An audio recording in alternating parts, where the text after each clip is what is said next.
Jackson's hit Motown.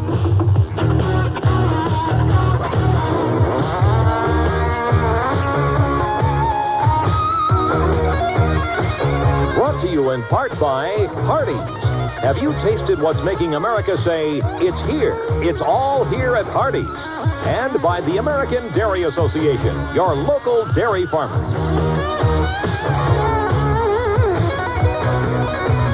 Good evening, I'm Carmen Harlan, and welcome to Victory at the Silverdome, the Jacksons hit Motown. And I'm Eli Zaret. We are absolutely live, as we told you, at the Silverdome on the night of the Jacksons' triumphant return to Motown, and Curtis Gatson will be joining us live from the field. And what you may not be able to see are the crowds that are beginning to fill this huge stadium. And before another hour goes by, this place will be packed with Jacksons fans to participate in what is being called the most extravagant stage show ever. And not since the Beatles has a tour created this much of an uproar. It has crisscrossed the country, thrilling literally hundreds of thousands of Jackson fans. You know, Eli, in a special way, the Jacksons are really coming home tonight.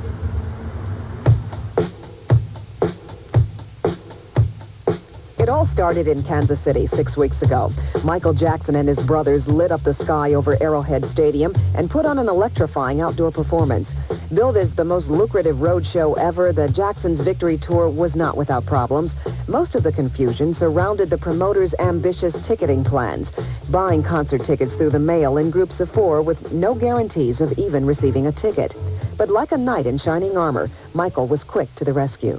So we've asked our promoter to work out a new way of distributing tickets, a way that no longer require a money order.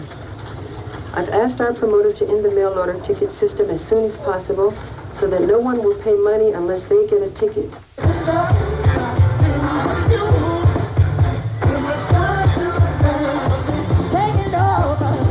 The Victory Tour sold out in Kansas City. Then it was on to Dallas, Jacksonville, New Jersey, New York, and Knoxville last weekend. It's currently scheduled in some 13 cities, with more sites yet to be announced.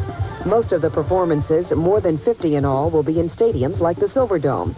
There's not too many places that you can stick a monstrous stage like this, and it seems no expense is spared at making everything fit. Program here, folks. It's estimated that the Jacksons tour will make over $50 million, and though the show has been criticized by some for not being longer, most of the concert goers we talked to agreed it was worth the $30 fare. It was great. Just fabulous. Kids really enjoyed it. The whole family loved it. This is probably the most extraordinary show I've ever seen in my life. They all are amazing. It was the best concert I ever saw. It was loud. I thought it was dynamite. If I could, I'd see it again, too. It was great. It was. And among the fans at the Jacksonville concert was a very special fan, young Melanda Cooper, a guest of the mayor. I have sickle cell and they had leukemia. And so he said, we have a surprise for you. And then all of a sudden this white car raced out and then he came out and I think I fainted. And he just grabbed me. He picked me up off the ground. Michael Jackson did that. The security has been the real thriller for the Jacksons tour. Over 2,000 police officers were assigned to the concert in New York at Madison Square Garden. They wouldn't allow fans to get closer than 2 blocks without a ticket. And if you're planning to attend the concert at the Silverdome, you'll be searched with a metal detector. Of course, more noticeable than the security on the Jacksons tour has been the media. Cameras, reporters, and press from all over the world have followed this massive Star Wars caravan from Kansas City to here at the Silverdome in Pontiac. Interviews with the Jacksons have been scarce, if at all, and with Michael, well, this is as close as you'll get.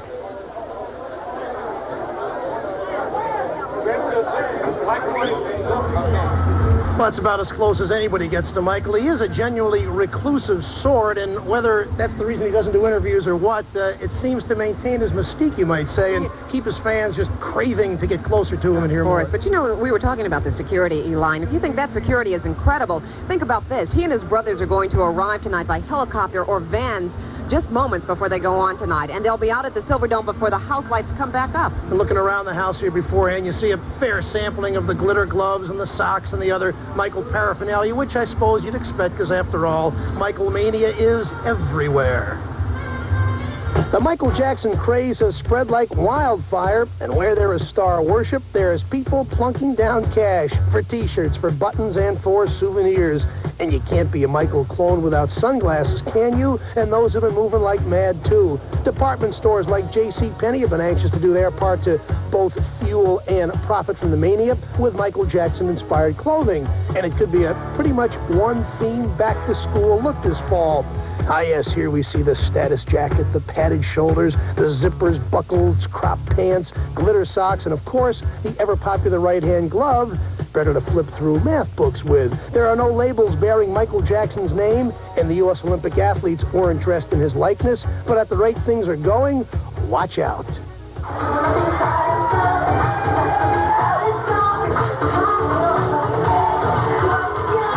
And if it's not enough to dress like Michael Jackson, we are constantly hearing about Michael Jackson look-alike and Michael Jackson dance contests.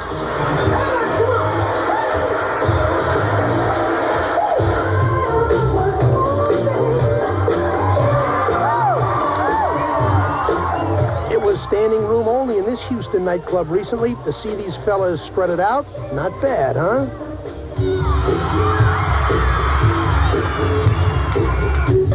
In Detroit, no shortage of Michael mimicry. Last Sunday, for instance, the Free Press sponsored a Michael Jackson dance contest. Amazing. People from all over paid $4 to see these kids do their best Michael Jackson. And if you'll pay $4 for an imitation, 30 big ones for the real thing seems to fall in line. Jackson's influence seems to have had the most impact on children. His Dream World videos have captured the imagination of his teen idol worshipers, and the recent concerts have attracted thousands of little people with glitter socks and white gloves. But while it might all be a gas for the kids, what about the parents? I think he projects a pretty good image for the young ones. I think that some things that he idolized in terms of not drinking and not hung up on any type of dope. That's the kind of thing that I want her to kind of idolize. Nationally known psychologist and author Dr. Sonia Friedman has a good reason for that. He is anti-drug and pro-religion, and therefore there are masses of people who are in favor of that. He's the little boy who in many ways refuses to grow up, and yet we saw him become a star in our own midst. And he belongs to a family. And whatever the realities, the myths and the illusion are larger in life, and what in many ways kids across the country and many adults want to believe in. So if your kids haven't had enough of Michael Jackson just yet, don't worry. It might be good therapy. I wish I could dance like that. Those kids can really dance. Oh, I can dance like that. Fat chance, right? We're going to see Michael dance anyway when we come back.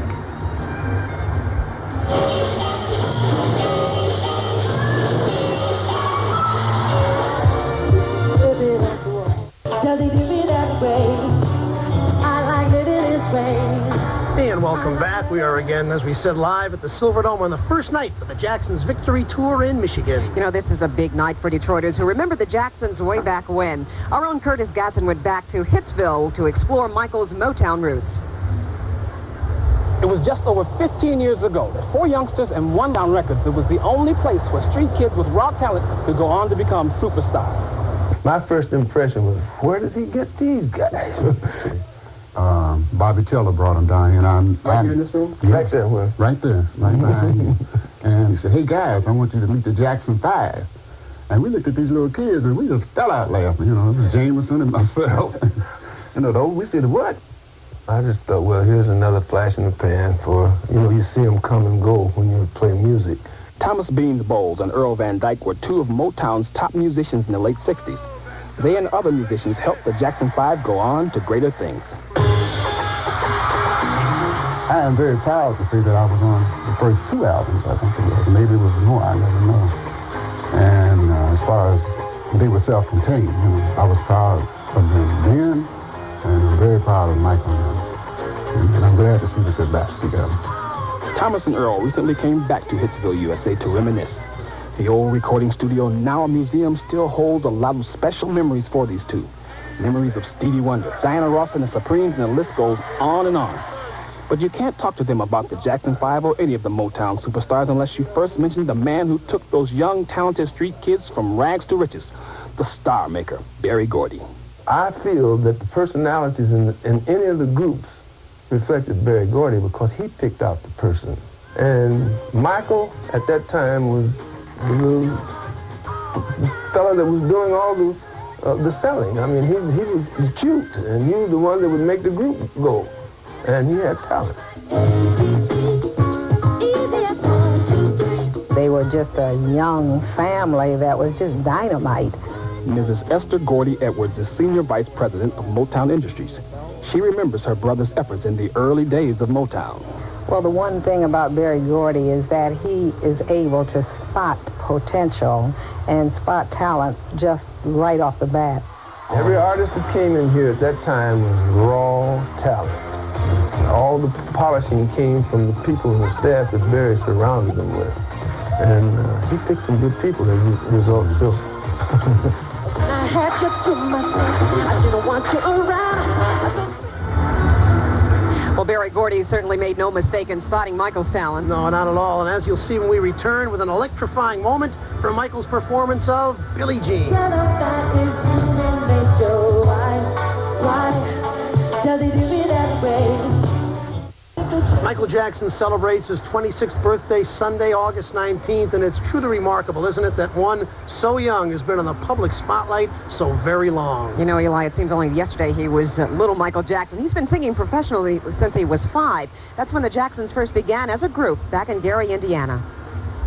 Michael Jackson's life began 26 years ago in Gary, Indiana, amidst a poor Milltown setting. Father Joe Jackson was a welder making $5,000 a year, and in 1958, that wasn't much for a family with 9 children. They lived in this 2-bedroom house on Jackson Street. How about that for a coincidence? And though life wasn't easy for the Jacksons, it seems even at a very early age, Michael knew what he wanted to do. He was the only one that considered himself a star at the time. Mrs. Emma Robinson was Michael's math and science teacher in the 4th and 5th grades. And what was her first recollection of young Michael Jackson? A very gay, a very happy, a very jaunty, a very cocksure little boy. Michael had a mediocre voice according to the music teacher at the school.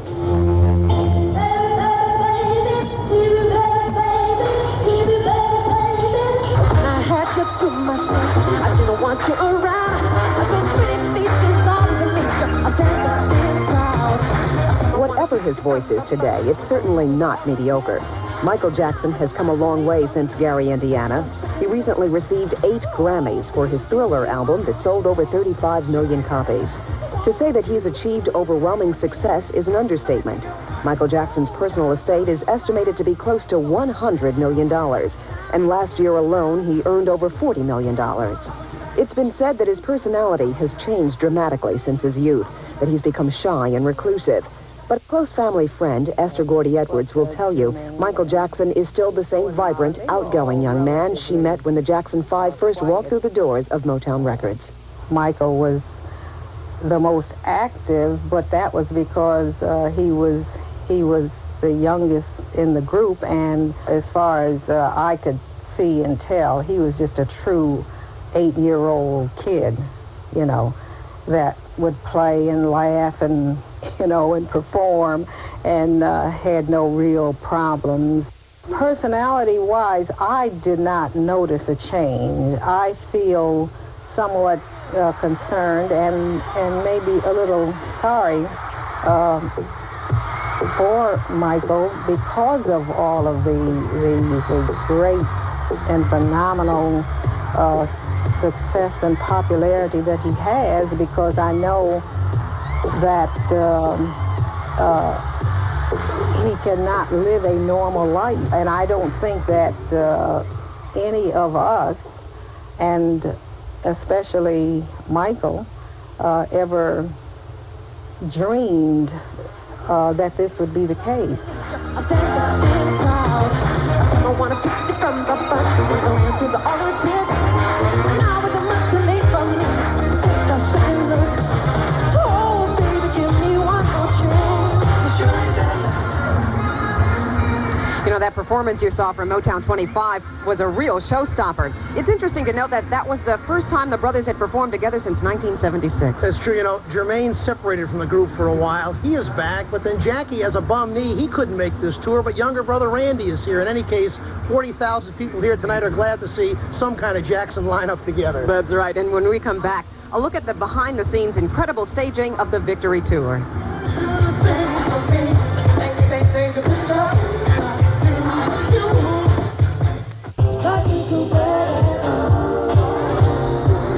back live at the Pontiac Silverdome, perched right above the towering stages that we're not allowed to show you tonight. That's right, it's top secret stuff, but Curtis Gadsden did manage to sneak behind the scenes and get the lowdown on what it takes to pull off the most spectacular rock concert ever staged.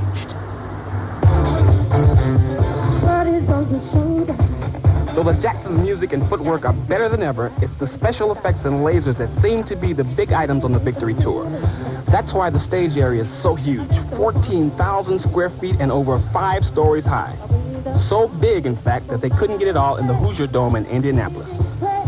When David Bowie made his record-breaking tour last year, he used just over 40 tons of stage and lighting equipment. The Jacksons weigh in at 375 tons, but there's more going on here than just some fancy lighting. I've seen a couple his outfits. One of his outfits was with laser lights, and it was real beautiful, and he has a glove that lights up also. And I asked one of the ladies, just out of curiosity, how much it costs, and she said around about $75,000 just for one jacket. So I got to get to work. Costume changes are only a part of it. They need 28 semis to haul all this equipment. Then it takes about 1,200 stagehands and technicians working around the clock for 4 days to get it all together. Now, if that doesn't impress you, how about a 12,000-volt electrical system, 5 elevators, and a sound system that's hooked up to 120 speakers? Times have certainly changed since the simple stage shows of Motown. But in a recent interview with Marlon and Tito, Brian Gumble found out... It's been a piece of cake, really. A piece of cake? Yeah, wait a minute, I'm hearing 28 vans, I'm hearing, tons of equipment. How can it be a piece of cake? Everything went a lot smoother than what people said it was, so it's been a piece of cake as far as we're concerned. What's been the most satisfying thing about the tour so far for you? Just happy fans and good music, and everything is just really going great. So far, it has been going great for the Jacksons, and the reviews by most critics have been favorable. It seems to be part of the superstar paraphernalia these days to have special effects with lighting and costume changes and things bursting in air and all kinds of things happening. That's just a part of the showbiz that the crowd seems to really react very positively to. Dr. Billy Taylor knows music, a renowned jazz pianist who plays at many jazz festivals across the country. He is also the music analyst for CBS News. On the negative side, I think a lot of people are going to try to see who they can do it with next. And they're going to put some people out there that shouldn't be out there trying to charge these kind of prices and do this kind of a tour. And that'll hurt the business and hurt the acts that unfortunately get caught in that kind of presentation. One thing you can be sure of, it'll certainly be a while before anyone can beat this act. One of the things that makes this act so unbeatable is Michael Jackson. But here at the Silverdome tonight, you'll see that the magic touch of the entire Jackson family is everywhere. Staging, lighting, choreography, and the results pure genius, according to our own Davy Marlon Jones. People from all over, all across the nation, varied cultures, varied ideals, varied ages, one common denominator, Michael Jackson. You can take your inhibition. I gotta let that fool deep inside you. Amidst a never-ending orgy of 1 trillion kilowatts, 100 decibels, and 1 million lasers slashing the air through all the fog machines in the free world, put them together, and you've got the drama of the Super Bowl when your team wins. Those other fragments of what was called the Jackson 5 work well and revere their energy source. Michael Jackson does not look well physically. The strain of sending out the discipline and drive that it takes to touch 50,000 people live and individually exacts enormous dues. What is most impressive about the Jackson Victory Tour is that they are never dominated by the pyrotechnics of their paraphernalia. What is it like to watch what is today's biggest single-star draw in the world? It's like watching Willie Mays at the top of his career, like being converted by an evangelist of boundless joy. He is a consummate professional. He has the innocence of a child. The show is a soul. That soul totters dangerously close to extinguishing itself in its own blaze. At the moment, it gives a lovely light. As a concert, it is fair. As a show, it is great. Victory total. I will never forget it. Davy Marlin Jones. Now, that's pretty high praise coming from Davy Marlin Jones, wouldn't you say? I certainly would. You know, not everybody in here is going to have a great seat, obviously, but it seems that just sharing the same venue, being in the same location with Michael Jackson is overwhelming enough for most people. Of course. In fact, I've become a full-fledged fan. I picked up my Michael Jackson T-shirt, and I'm going to encourage Eli to do the same. But we want to say goodbye from the Silverdome for Eli Zarrett, Curtis Gatson. Good night.